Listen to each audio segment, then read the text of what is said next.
Salve moçada, radiocuritiba.com.br, direto de Foz, aqui acompanhando a pré-temporada, e a gente está no Fala Presidente de novo, com o presidente Samir, e agora já praticamente um mês, né, completo de gestão e muita coisa sendo feita, muita coisa para se resolver e algumas novidades até para o torcedor, para o sócio, enfim. Antes da gente começar por tópicos direto, alguma coisa, no teu ver, esse primeiro mês, Samir, de gestão, quantos cabelos brancos a mais? Boa tarde, Ramon, boa tarde a todos os torcedores do Curitiba que estão nos acompanhando. Acho que muitos cabelos brancos, acho que barba branca aqui bastante também. Tem sido um período ainda que inicial de bastante trabalho.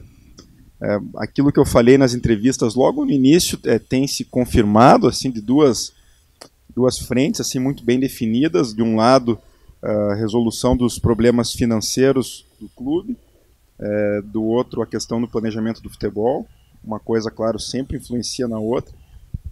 E em paralelo a isso, muitas outras questões de contratos, enfim, que a gente tem que trabalhar em cima, mas assim, muito foco nessa questão de resolver problemas financeiros e de planejamento no departamento de futebol, e bastante trabalho. Então a diretoria tem trabalhado, enfim, todos os dias, manhã, tarde e noite, se dividindo o máximo possível nas tarefas para tentar dar conta de tudo. Bom, vamos por partes, né, Samir? Direcionando a questão de torcedores sócios, que eu acho que é a questão mais importante do Curitiba. A primeira mudança foi a questão de não envio de boletos. Muita gente já entendeu, muita gente estava acostumada, vamos chamar assim, né? Era aquele conforto e tal, mas a gente também, conversando com alguns torcedores, citou aquela questão: você vai pagar o boleto, do mesmo jeito que você vai ter que vir ao Couto Pereira para ver o jogo, não custa nada ter essa questão do boleto.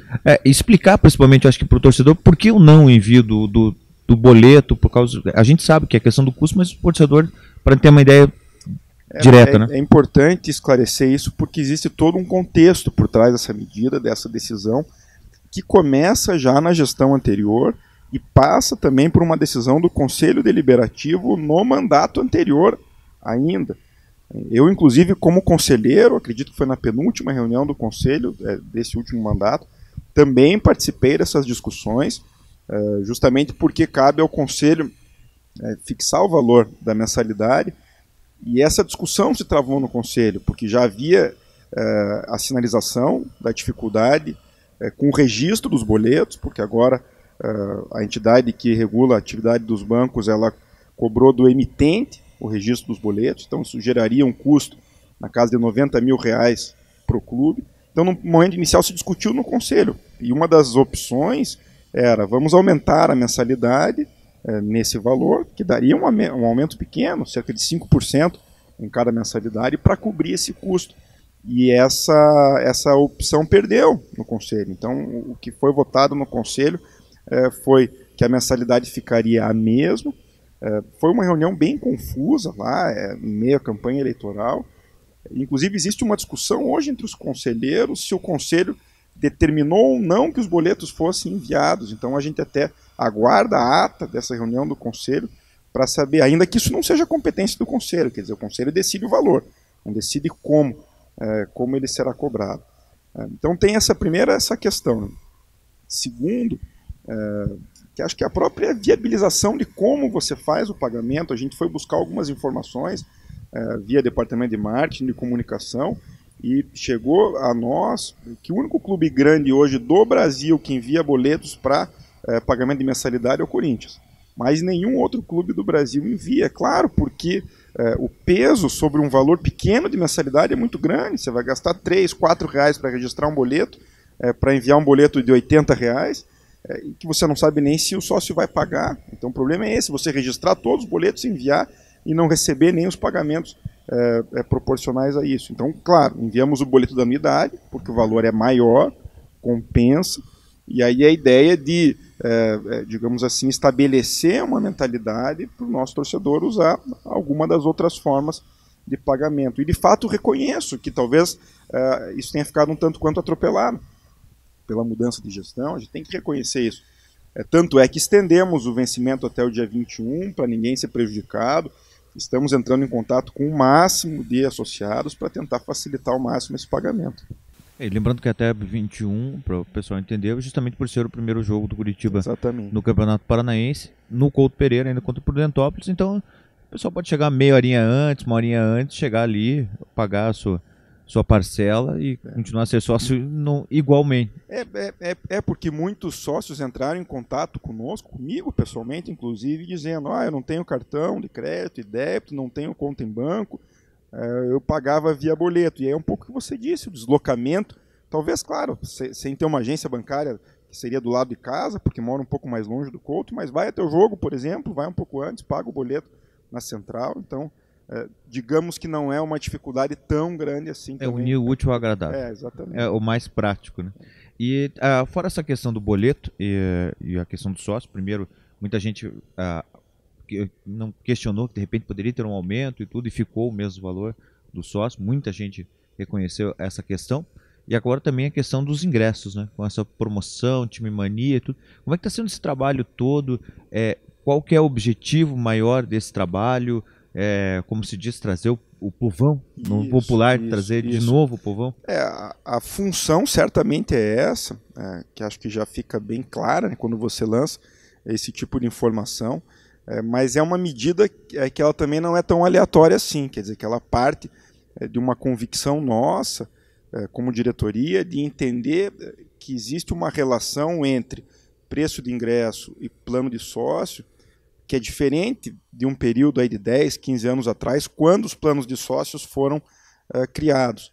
Então você criou, os clubes criaram os planos de sócios lá atrás, há 15 anos, imaginando uma certa substituição dos ingressos. Quer dizer, o clube não queria que o torcedor comprasse ingresso, queria que ele se associasse para que ficasse fidelizado, para que o clube tivesse aquela renda. E por isso ofereceu uma série de benefícios aos sócios, e os ingressos foram em preços lá em cima. Hoje essa relação ela mudou, então hoje o grupo de sócios, na nossa visão, ele já está bem consolidado. Até porque o sócio tem uma série de outros benefícios, plano de benefícios, goleada, principalmente participação na vida política do clube. O sócio tem uma série de prioridades, numa série de momentos, e os valores acabaram excluindo uma série de pessoas, uma série de torcedores do estádio. O que é especialmente grave no caso do Curitiba, que é um clube de massa, um clube popular, é um clube com uma grande parcela da torcida que é carente, que é necessitada. Daí, nesse sentido, uma proposta nossa de ter um ingresso barato. Então, associamos isso com a time mania, porque há também uma carência grande hoje do Curitiba, em termos de estratégia financeira, em recuperar a venda de times mania e de time manias, né, e ascender o primeiro grupo. Então, casamos uma coisa com a outra e, por isso, oferecemos ingressos mais baratos, especialmente o valor de R$14, 7 time manias, lá no setor maior. E já pensando, porque é um momento complicado, ao mesmo tempo que você tem que gerir uma empresa, questão financeira, você ainda tem que agradar o seu cliente, literalmente, que é o torcedor, o sócio-torcedor. De repente, essa proposta inicial com o time mania para um paranaense, pensa-se em outros projetos, outras situações para brasileiro, de repente até a Copa do Brasil, alguma coisa? Em um primeiro momento, a gente estabeleceu isso para as duas taças do Paranaense, que é o primeiro turno e o segundo turno, até para que a gente possa avaliar o impacto disso, a repercussão. Eu, pessoalmente, não veria problemas em manter isso para a Copa do Brasil, para a Série B, mas não é uma decisão que está tomada ainda. Mas acredito que, diante do sucesso desse tipo de medida, é uma tendência que a gente mantém assim. Muita gente perguntou se você estava bem da garganta, quanto que você ia pagar de telefone para ligar para todos os sócios agradecendo. Mas, enfim, o torcedor em geral agradece, vê essa campanha de uma forma diferente, uma atenção maior para o sócio, uma atenção maior para o torcedor. E justamente nessa questão que vocês, enfim, chega esse áudio para o sócio, você agradece diretamente pelo fato do torcedor não abandonar, de ter como como é que se diz, um reconhecimento maior, números de repente até maiores. Isso está sendo como trabalhado, assim, que vocês estavam com uma expectativa, por exemplo, estamos esperando um 5, veio um 7, e agora? E trabalhar mais como isso? Essa também é uma questão que é um pouco mais complexa do que parece, né? Porque ela entra dentro de um planejamento financeiro, entra dentro de um estabelecimento de fluxo de caixa, que é uma tarefa importantíssima para esses primeiros meses. O Coritiba tem uma situação de endividamento assim, com relação a obrigações recentes, 2017 principalmente, muito grande. Então você precisa trabalhar isso nos primeiros 4 meses desse ano de forma muito cuidadosa para não fazer despesas que vão comprometer os próximos anos do Coritiba. E digo isso porque dentro das nossas projeções de receitas, principalmente, nós temos adotado um certo pessimismo no planejamento. Não porque sejamos pessimistas, mas porque essa é a forma, digamos, mais cautelosa de você planejar. Se o cenário der errado, a gente ainda tem como buscar saídas. E fizemos isso com o valor das anuidades também. Mas, claro, eu pessoalmente não sou pessimista, conheço a torcida do Coritiba, sei que ela costuma dar resposta nessas ocasiões, então essa resposta não foi especialmente uma surpresa. Mas em termos de planejamento financeiro foi bom, porque foi superior àquilo que a gente imaginava, então já nos dá alguma folga. Claro que não é uma grande folga, porque os problemas são de valores muito superiores. A gente está falando aí de anuidades antecipadas que chegam aí na casa de 2,5 milhões a 3 milhões, face a obrigações só de 2017 na casa de 15 milhões. Então, há uma disparidade muito grande, mas já dá alguma margem nesse nosso planejamento já no início do ano. E aproveitando a pergunta até para esclarecer um ponto, você citou um argumento que apareceu aí de alguns torcedores, não envia o boleto para economizar, mas está fazendo as ligações. Então, até para o torcedor entender como que isso surge, claro que isso surge... Foi no teu pré-pago. Não foi. Claro que isso surge dentro de uma estratégia um tanto quanto evidente de aproximação do sócio, de aproximação do torcedor. A gente entende que essa é a postura correta de diretoria, até para o sócio e para o torcedor se sentirem representados, se sentirem parte disso, para não haver aquele distanciamento tradicional que sempre existiu entre diretoria e torcedor. Mas aí, esse serviço especialmente, ele partiu de um torcedor do Coritiba que tem uma empresa de telemarketing, que presta serviço para várias grandes empresas, que chegou até nós e disse o seguinte, que o sonho dele era, de alguma forma, poder ajudar o Coritiba, que ele não queria um centavo para isso, que ele não queria cobrar, que ele queria apenas ajudar, e colocou a empresa dele à disposição para prestar esse tipo de serviço, SMS, ligações, e-mails, que a gente sabe que é um serviço que custa caro. O Coritiba não teria condições de arcar com isso agora. E daí colocamos ele em conversas com o Departamento de Comunicação e Marketing, que entendeu que isso seria extremamente importante agora, um serviço que o Coritiba sempre buscou, sempre quis e nunca conseguiu arcar. E daí então é ele que vem desenvolvendo, e vem desenvolvendo isso de forma gratuita, sem nenhum ônus para o clube. Então até fazer um agradecimento especial, o nome dele é Jansen, agradecer pelo serviço que ele vem nos prestando sem cobrar nada. Inclusive a gente vai levar essa questão para o conselho, vai explicar tudo direitinho depois, mas para quem está questionando, então a empresa dele tem prestado esse serviço de forma gratuita para o Coritiba. Show de bola. Eu depois passo o nome da empresa, a gente faz um merchan também na rádio, na faixa, junto para ajudar. E antes da gente chegar à questão futebol, que eu acho que está todo mundo ali mais afoito qualquer coisa, né? Deve ter gente desesperado em live ou escutando a rádio, enfim. Muita gente está questionando a questão, o Samir é um torcedor que virou presidente. Eu vou te fazer uma pergunta que eu acho que todo torcedor tem que responder. Você está contente com tudo que está acontecendo? Como torcedor, não como presidente. Eu acho que talvez a pergunta seja um pouco prematura, né? Porque a gente tem que esperar. Mas aqui já tem esse reconhecimento do sócio, do torcedor. A gente, torcedor, a gente vê que tem esse cuidado maior com o bem maior do Coritiba, que é o torcedor do Coritiba. Entendeu? E eu até pergunto, você recebeu a sua própria ligação? Recebi. A gente recebe como teste primeiro para ver se está tudo certo, depois recebi também junto com os outros torcedores. Veja, eu não sei se a palavra certa, Ramon, seria satisfação, em termos de achar que o resultado tem sido bom ou não. Acho que é uma questão mais de convicção mesmo. Sabe, de torcer para o Coritiba desde muito criança, desde sempre, e observar uma certa dificuldade que os dirigentes do Coritiba sempre tiveram em dialogar com o torcedor. Talvez até pela origem dos nossos dirigentes, de não virem exatamente de dentro da torcida. Então, assim, essas medidas e mesmo a minha postura, em tudo que eu tenho feito, a forma como tenho me portado com o presidente do Coritiba, tem muito a ver com esse tipo de convicção, de como eu gostaria que um dirigente do Coritiba fosse, como eu tenho agido. Então tem a ver com princípios, com valores, enfim, com a postura que eu, como torcedor, gostaria que um dirigente tivesse. Claro que a gente está sujeito a cometer erros, a cometer deslizes por conta disso, mas isso parte muito de uma convicção nossa.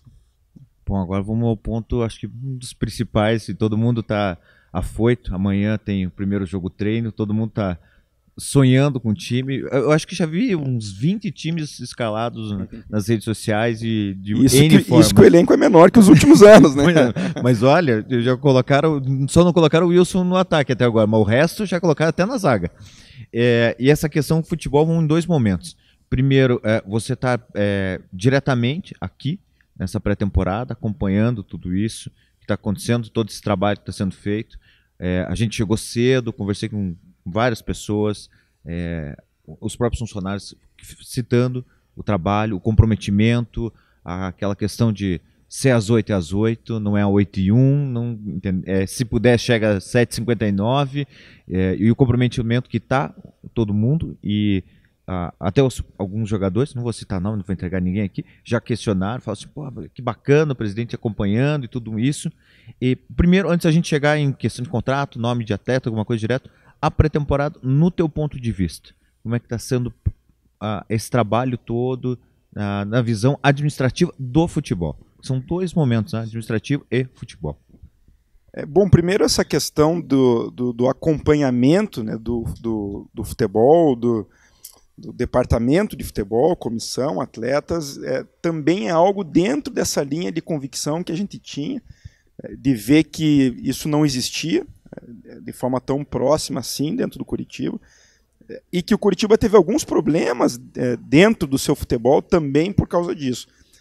Então a tendência é que o torcedor se acostume com isso. Até fico satisfeito que atletas e que funcionários tenham gostado disso, porque essa tônica vai continuar até o final do mandato. Então nós vamos acompanhar de muito perto todos os trabalhos do departamento de futebol, que vejam, é atividade fim, né? É a função mais importante. Não adianta a gente ter... literalmente produto final, né? Isso, não adianta a gente ter um trabalho de excelência extrema, administrativa, financeira, e deixar o futebol em segundo plano. Então esse acompanhamento é um acompanhamento que eu, como presidente, vou fazer sempre. Então você está sempre muito próximo do dia a dia do futebol. E, até confesso, não sei como que isso aconteceu em outras pré-temporadas, mas a percepção que a gente tem, não sei se por esse motivo, acho que não só por esse, porque são profissionais, tanto atletas quanto funcionários, mas a percepção é de um ritmo de trabalho muito intenso. Um ritmo de trabalho diário que começa muito cedo e termina bem tarde, de atletas, de comissão, de funcionários. Também não vou citar nomes aqui para não gerar polêmica, mas a gente vê em muitos funcionários do departamento de futebol que eles literalmente respiram futebol do Coritiba 24 horas por dia.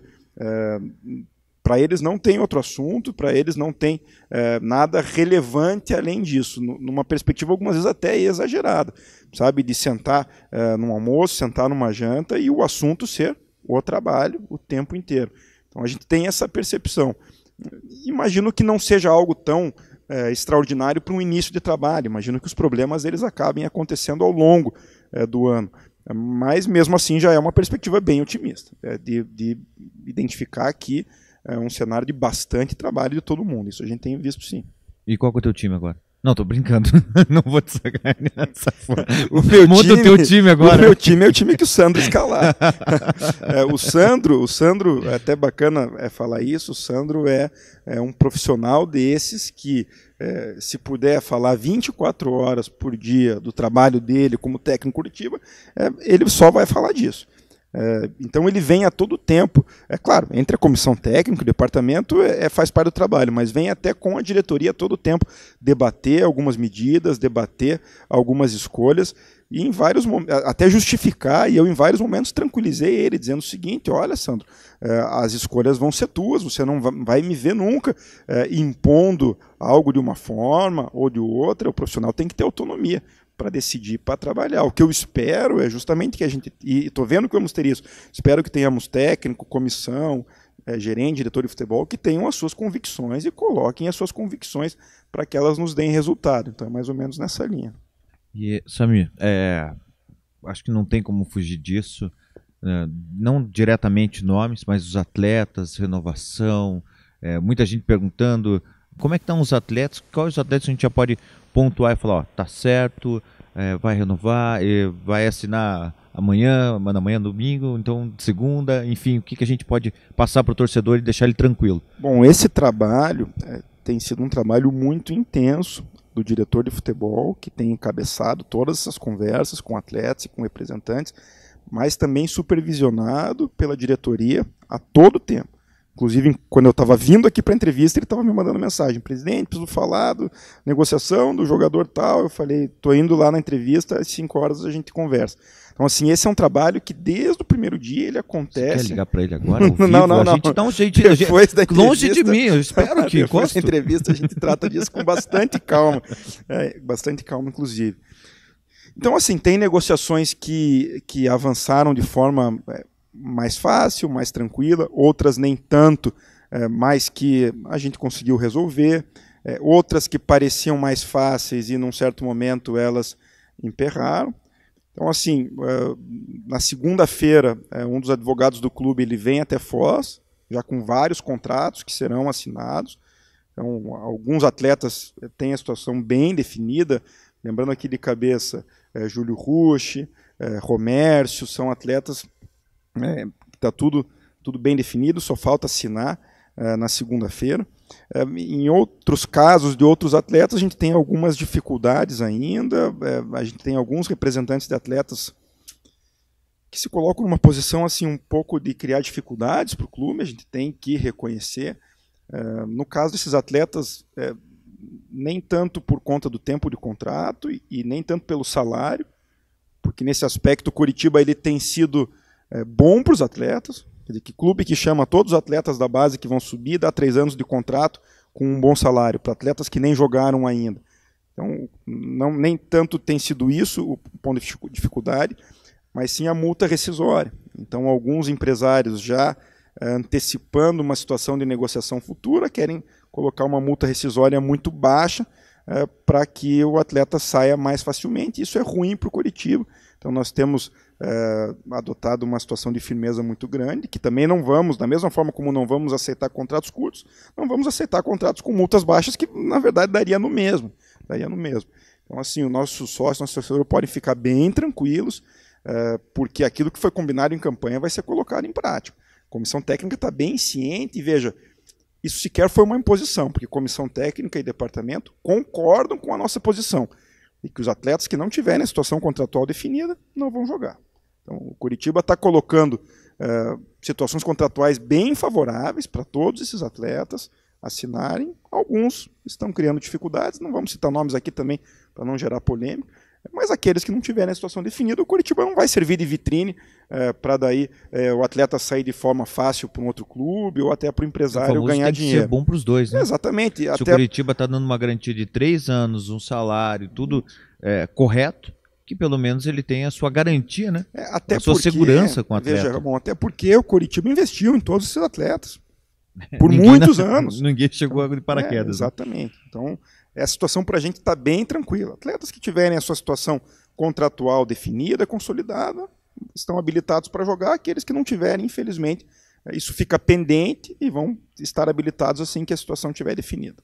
Pô, muita gente já perguntou assim, porque é um momento, né, do futebol, esse começo de temporada, muitos times contratam daqui, outros contratam dali, é visível que nacionalmente, principalmente agora, muitos estão aproveitando a categoria de base, o mesmo trabalho que o Curitiba está fazendo, muitos se mexendo atrás disso, mas o torcedor ainda pergunta assim, tá vindo mais alguém? Tá vindo mais contratações? Vai vir mais jogador? Tá vindo o Messi mesmo? É isso? vamos botar um nomezinho para especular, assim, só para botar uma pulguinha, Bom, Messi. o torcedor, acho que ele muitas vezes pode pensar que o fato das contratações não virem, e especialmente de não ter especulações, principalmente, que é o que normalmente acontecia, significa que a gente não está trabalhando e não está analisando isso, não está analisando o mercado. E é exatamente o contrário. Se o Curitiba quisesse abrir os seus cofres, se o Curitiba quisesse manter a mesma política de contratação que teve aí, nos últimos vários anos, pelo menos nos últimos 5 ou 6 anos, a gente teria tranquilamente já contratado mais de 10 atletas. Poderia ter feito isso. Atletas oferecidos para o Curitiba, a gente tem aí na casa de 10, pelo menos todo dia. Atletas que estão no mercado, que estão na mídia, de todos os preços diferentes, de todas as posições diferentes, de todos os lugares diferentes. Fulano que está vindo da Coreia, fulano que está saindo da Europa, atleta do interior. Não que seja algo extremamente ruim, mas assim, todos os ex-atletas que passaram recentemente pelo clube, que tiveram algum sucesso, de alguma forma têm entrado em contato, têm pedido para voltar. É o momento, né? Os empresários, é o momento que eles mais trabalham, tem que correr e garantir um clube. Então, assim, o torcedor tem que se sentir um pouco mais tranquilizado, porque assim, a nossa postura decorre, primeiro, das nossas convicções, e segundo, daquilo que foi combinado em campanha. O torcedor pode pegar as minhas entrevistas, pode pegar os debates, há 1 mês, há 2 meses atrás, e eu falava que ia fazer exatamente o que está sendo feito. Poucas contratações, elenco reduzido, participação dos atletas da base. Então, a gente está apenas colocando em prática aquilo que foi combinado antes. O Curitiba não vai mais contratar ninguém? É evidente que vai, é lógico que vai. Só que você tem todo um planejamento financeiro, um planejamento no departamento, esperar esses atletas que estão aí estrearem, jogarem, para daí você buscar soluções que sejam efetivamente soluções. Pontuais, né? Para você ir contratar um atleta de 50 mil, de 80 mil por mês, que venha para ser titular do teu time. Essa é a ideia, esse é o planejamento. E foi isso que a gente combinou lá atrás. Então, não tem nada assim de extraordinário. Vamos citar um caso aí que muitos torcedores têm mencionado, que é o caso do alemão, do Baujoch, com todo respeito ao atleta, enfim, que tem a sua história, tem a sua qualidade, mas assim, se nós tivéssemos renovado com esse atleta, que é um atleta caro, um atleta que mal jogou, um atleta que certamente viria para tirar espaço de um atleta nosso da base, se nós tivéssemos renovado com esse atleta, aí sim nós estaríamos fazendo algo totalmente contrário àquilo que foi combinado.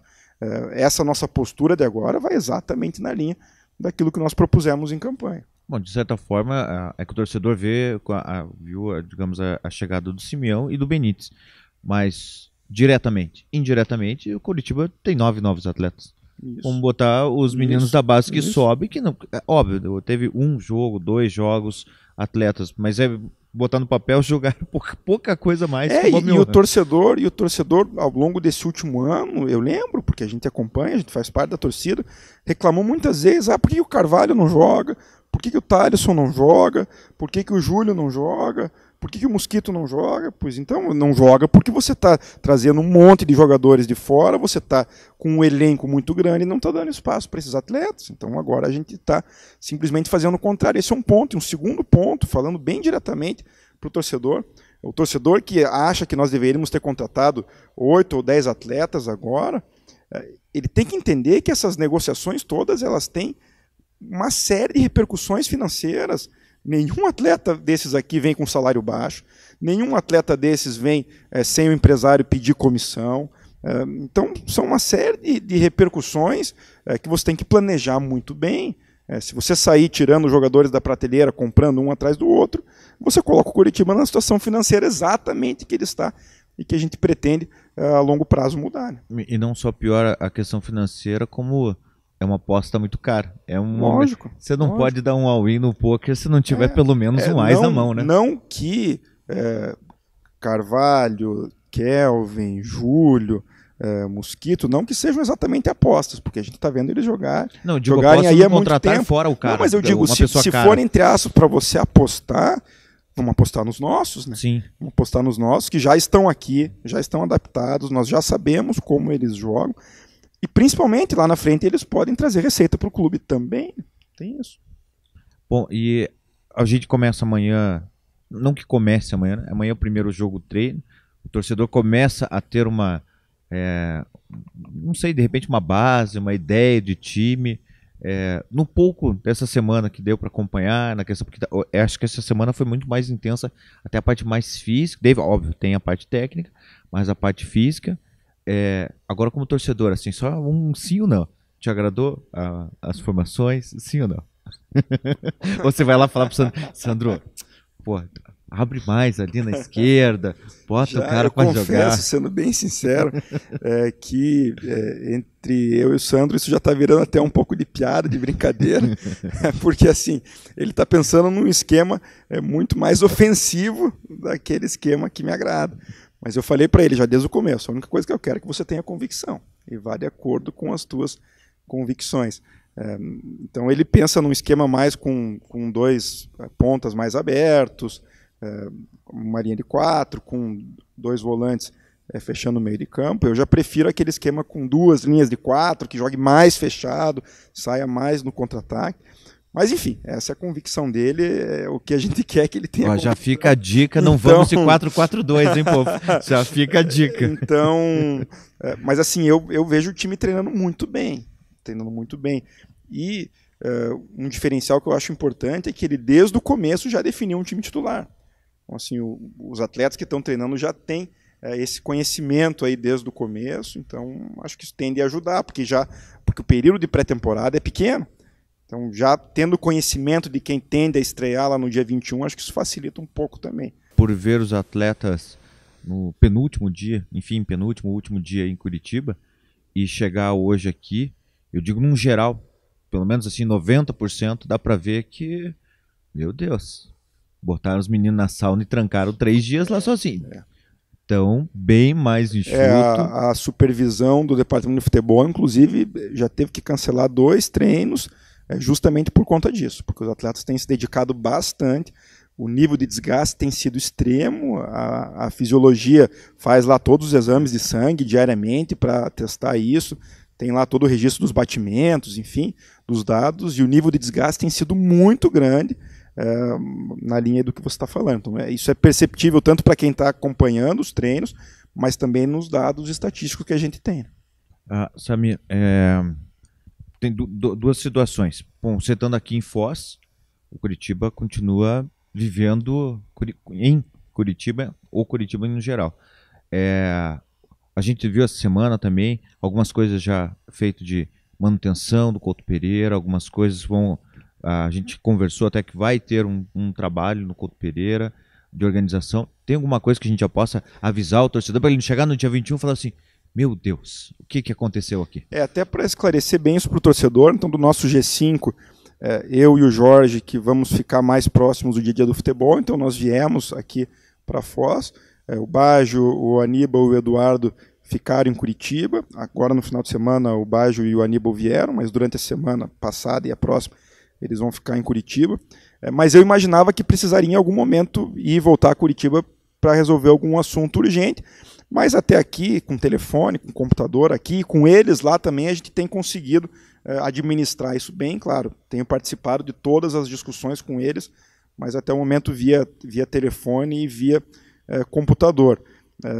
E claro, a gente tem até um alinhamento de ideias, tem uma afinação assim muito profunda, então a gente tem até uma tranquilidade para deixarem eles lá tomando algumas decisões que vão bem na linha daquilo que a gente só faria. Precisa responder no WhatsApp um ok. Isso, esse tipo de coisa. Então, nesse aspecto não tem sido um problema a gente aqui e eles lá.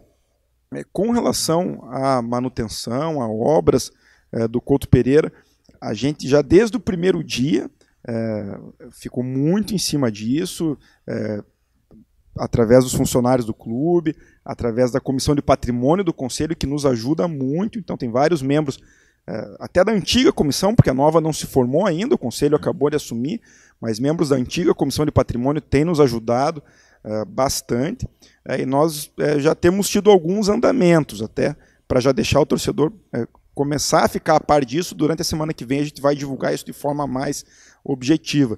Mas reiniciamos a obra lá no setor Mauá, pagamos o que estávamos devendo para a empresa e agora ela recomeçou a obra lá no setor Mauá. Então o terceiro anel da Mauá volta a obras, a tendência é que ele fique por 3 meses fechado nessas obras. Então já no dia 21 só o segundo anel e o primeiro anel do setor Mauá é que vão abrir.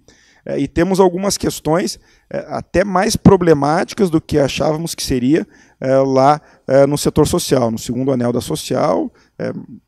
Você viu, porque é mais ou menos ali onde fica a rádio. Então tivemos alguns problemas de estrutura ali na área do banheiro feminino. Estamos contornando isso, estamos já fazendo obras de manutenção ali. Ele deve ficar interditado nas próximas semanas. Mas a gente está atendendo bem isso, o torcedor vai ser avisado com muita tranquilidade, com muita transparência também, mas nós estamos trabalhando bem firme nisso daí.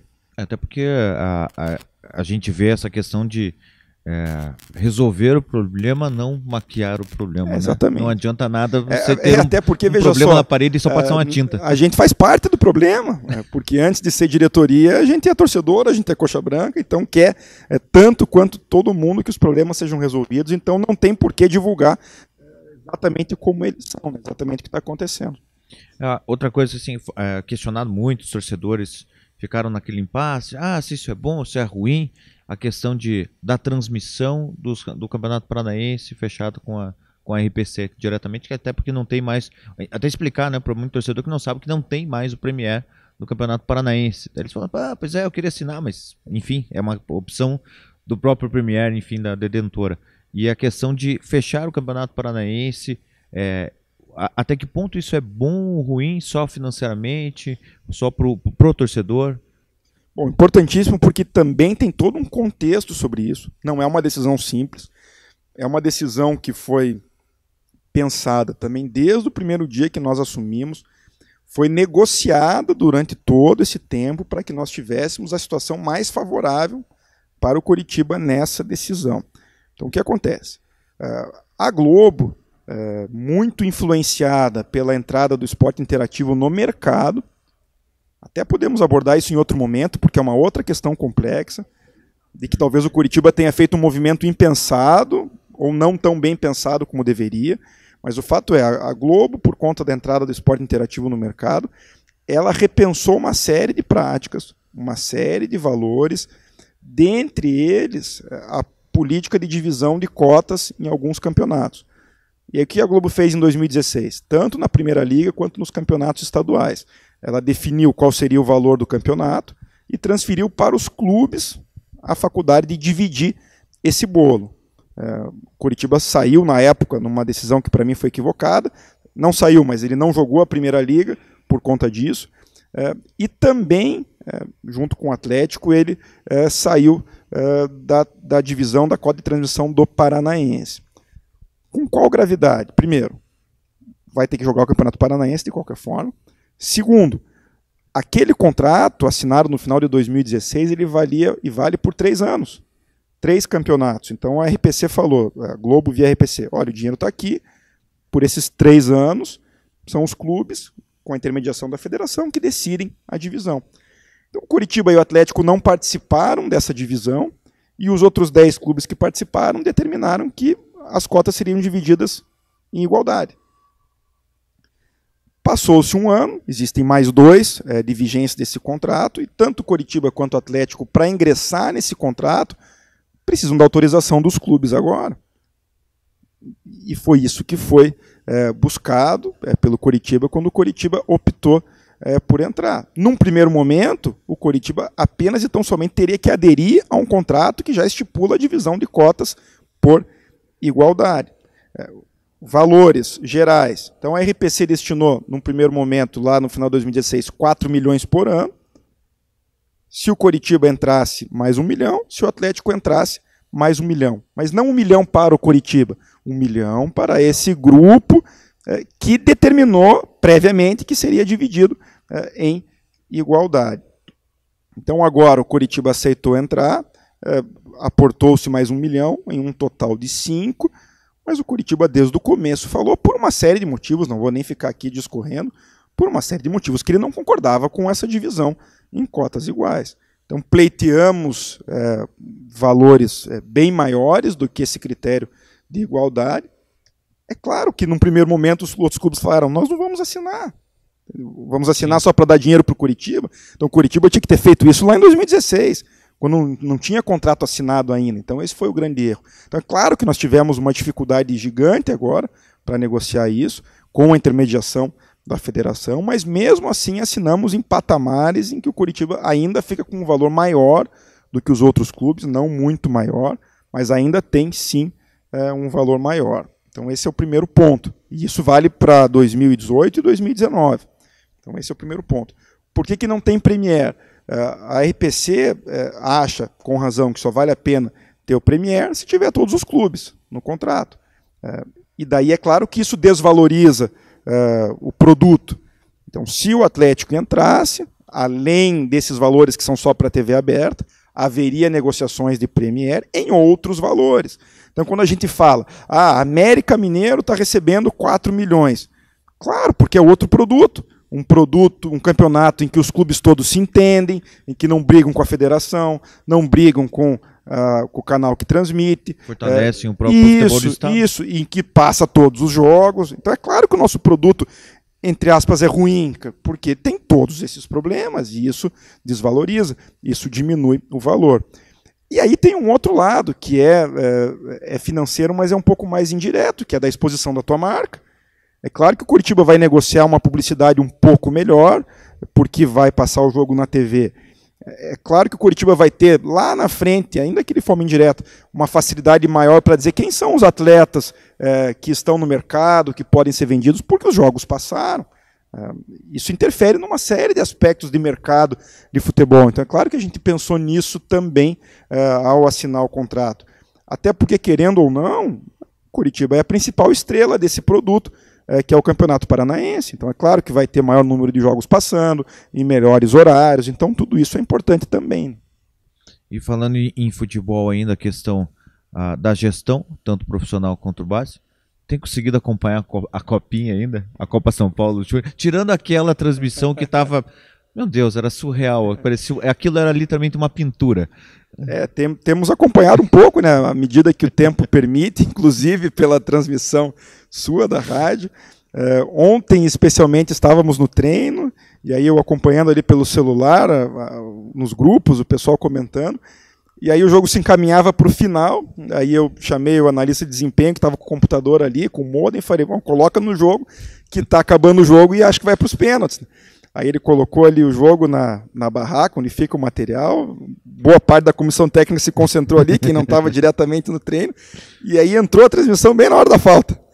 Daí eu ainda comentei, venham aqui ver o gol da nossa vitória, né? Antes de bater a falta. Daí saiu o gol bem na hora, então foi bacana. Nessa hora a gente estava assistindo ali no treino. Se quiser me passar 6 números da Mega Sena, eu também acho aceito. Que é mais difícil daí, né? Acho que é mais difícil. Samir, para essa segunda semana...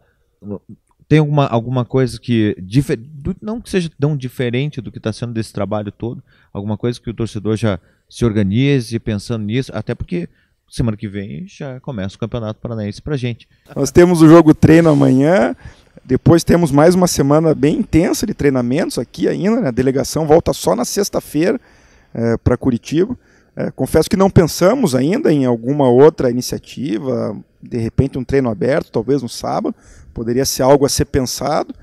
Vamos lançar essa ideia com comissão técnica, com diretoria. A novidade que todo mundo já está sabendo, então, é o escudo. O escudo, se não houver nenhum imprevisto aí no domingo, ele vai estar lá na frente da Império, na frente da arquibancada. Inclusive pensamos em algo, a rádio pode até lançar isso, eu conversando com o Aníbal ontem, de repente em pensar na seguinte ideia, quem será que vai ser o jogador que vai fazer o primeiro gol e que vai comemorar no escudo, lançar algum tipo de enquete nesse sentido. Mas no mais acho que a principal questão é convocar o nosso torcedor, nosso sócio, para estar lá no dia 21, para um início de um ano que a gente espera, claro, que seja de muito trabalho, de muito sucesso dentro de campo, mas também, principalmente, de muita proximidade entre o clube e o torcedor. Então o torcedor pode ter essa confiança de que nós, e principalmente eu, dentro da diretoria, vamos estar sempre pensando nisso. No que nós podemos fazer para trazer cada vez mais o nosso torcedor, o nosso sócio, porque afinal de contas, em primeiro lugar, o clube é deles próprios e de ninguém mais. Bom, só para a gente finalizar então, fora você mandar a mensagem final para o torcedor, agora a gente já tem a data definida de Copa do Brasil contra o Parnaíba lá dia 7 de fevereiro. 7 de fevereiro. O Sandro tinha comentado, não sei se eu queria só para entender se seria a mesma convicção, a mesma proposta. O Sandro tinha falado assim: o importante para nós é a Copa do Brasil, por N fatores, uma competição mais forte, financeiramente, né?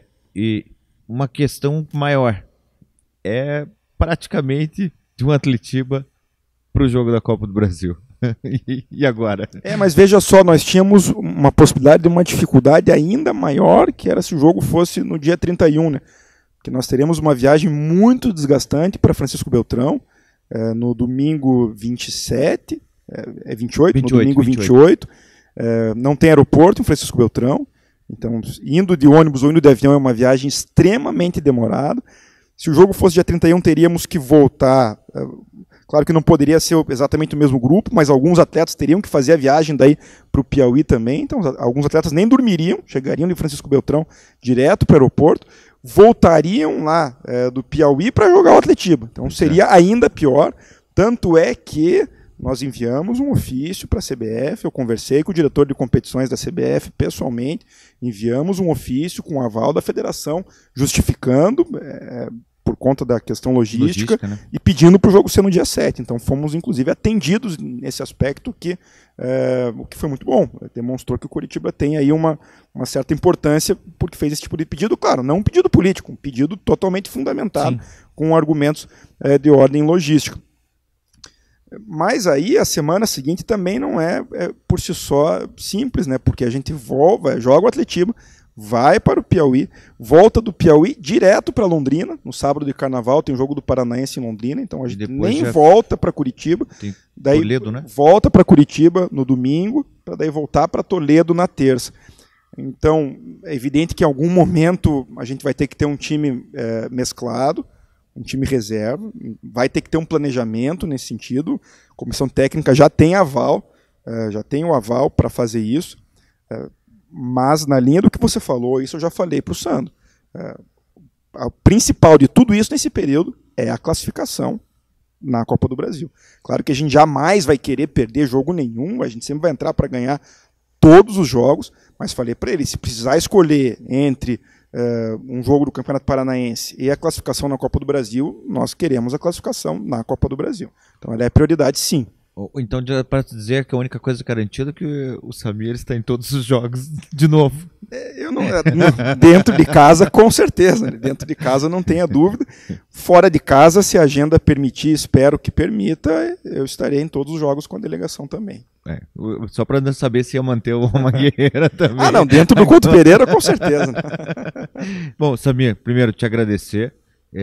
Dar parabéns, porque assim, enfim, não só a equipe da rádio, a gente conversa muito com todos os funcionários, desde a Dona Maria Luísa do Café até, enfim, em geral, e todos, eu vou dizer assim, a palavra certa, todos são com uma esperança muito grande, sabe, independente, você não vê aquela, vou usar o popular, aquela puxação de saco, nem nada, aquela coisa assim, pô, e chegaram, a frase que eu mais escuto assim, como é que os caras estão trabalhando mesmo, assim? E aquela coisa assim de, putz, parece que nunca aconteceu, é uma novidade para o mundo, pô, estão trabalhando, onde você vai, os caras estão, e precisa fazer isso, vamos ver para resolver, e principalmente, a palavra que eu escuto é resolver, não aquele troço assim, tipo, amanhã a gente vê aquela coisa, não, resolver, óbvio. Tem questão financeira, tem questão logística, tem tudo isso, não se faz milagre da noite para o dia, mas se vê muito trabalho. Eu primeiro te agradecer como torcedor por ver esse retorno, ver os próprios funcionários reconhecerem isso e pedir para você passar uma mensagem para o torcedor, dizendo de todo esse trabalho e convidando eles para dia 21 a gente lotar o Couto Pereira. Acho que é um pouco na linha daquilo que eu já havia falado há alguns minutos atrás, de que a gente, e eu principalmente, me espelho no modelo de dirigente que eu sempre desejei para o Curitiba. Não sei se esse é o modelo ideal, a gente teria que perguntar para os torcedores, para os sócios, qual modelo que eles acham ideal, mas eu me espelho no ideal de dirigente que eu sempre tive, quer dizer, que reconhecesse do ponto de vista do torcedor quais são as demandas, quais são as necessidades, quais são os ideais, e alguém que entrasse lá dentro para trabalhar, né? Não para ter vaidade, não para ter ego, muito menos para aparecer, mas sim para trabalhar, para resolver problemas. É claro que a gente entende que existe todo um lado que é político, todo um lado que é simbólico, que muitas vezes só o trabalho não resolve. Pode ser que em alguns momentos a gente tenha até dificuldade com isso. Principalmente burocrático, né? Que também. Mas assim, tudo que depender do nosso trabalho e da nossa dedicação vai ser feito, porque, em primeiro lugar, a gente é torcedor, a gente ama o clube, a gente quer ver o clube bem e nos candidatamos com esse compromisso. Enfim, eu acho que até a parte um pouco triste disso é os funcionários ou os torcedores perceberem nisso uma mudança, né? É uma pena que não tenha sido assim no Curitiba desde sempre. Talvez isso fosse um avanço, né? Isso. Uma continuidade, uma melhora ainda explique mais. Muita coisa do porquê do Curitiba em algumas situações, né? Quer dizer, trabalho, dedicação não deveria ser novidade. Mas, enfim, é a nossa característica, é a nossa origem, passa por onde a gente quer chegar, no que a gente quer fazer. Então, isso o torcedor vai ver pelos próximos 3 anos, com certeza. Vai ver a gente trabalhando bastante, vai ver a gente sempre presente em tudo. E acho que isso pode se colocar como mensagem para o torcedor também, do torcedor ter essa confiança de que aqui tem um presidente, de que aqui tem dirigentes que entendem que transparência, que entendem que informação, que entendem que aproximação, que diálogo são medidas corretas. Não é para aparecer, não é mais uma vez por ego, por vaidade, é por convicção de que essa é a forma correta de a gente trabalhar. Então, nesse sentido, o torcedor pode ter essa tranquilidade que isso que ele está percebendo nesse começo vai se projetar para os próximos anos também, e seja porque a gente conta muito com o torcedor, conta muito com o sócio do Curitiba também, numa série de momentos de dificuldade, o torcedor do Curitiba mostrou a sua presença, mostrou a sua ajuda. A gente tem certeza absoluta que nesse ano não vai ser diferente, e esperamos que essa postura nossa de aproximação, de alguma forma, até potencialize isso.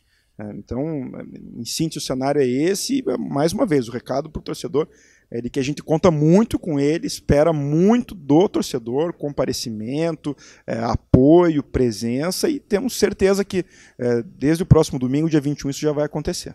Tá certo. Bom, Samir, te agradecer por parar esse tempo. Eu sei que é uma correria aqui também, porque todo mundo acha que os caras estão... Meu Deus. A gente tinha que fazer uma campanha e trazer pelo menos 1 ou 2 sócios para vir aqui e passar, nem que seja 2 dias, para ver o quanto é puxado aqui o dia em Foz, esse início, né, de preparação toda para um ano inteiro pela frente. E já convidar mais uma vez também o torcedor, amanhã às 10 horas, o primeiro jogo treino, já ter a primeira impressão do time, já ver alguma questão de posicionamento do Sandro contra o 3 de fevereiro, amanhã às 10 horas da manhã, no Pedro Basso, né? Pedro Basso, no famoso Flamenguinho aqui em Foz. E também já, de repente, não sei se a gente já pode falar alguma coisa, as meninas podem ir para Curitiba, de repente. E já adiantando, para quem gosta do futebol feminino, do Foz Cataratas, aliás, eu disse a ele que eu sou entusiasta do futebol feminino, porque sou, em primeiro lugar, um entusiasta da participação da mulher na sociedade, no esporte, no futebol, no Curitiba, principalmente. E aí o principal desejo deles é levar os principais jogos lá para o Couto Pereira. E disse a eles que no primeiro momento tem o meu apoio. Claro que a gente vai estudar questões financeiras, sim, logísticas, mas no primeiro momento tem o meu apoio, então é uma possibilidade grande de que isso aconteça já esse ano. E não é à toa que a gente não tem um time super bom, que saiu o ranking da CBF, a gente é um dos quarto lugar, exatamente. Dos 4 primeiros. Bom, Samir, mais uma vez, obrigado. Convidar então todo mundo a acompanhar amanhã, a partir das 10 horas, a transmissão ao vivo, Curitiba e 3 de fevereiro, primeiro jogo treino do time profissional.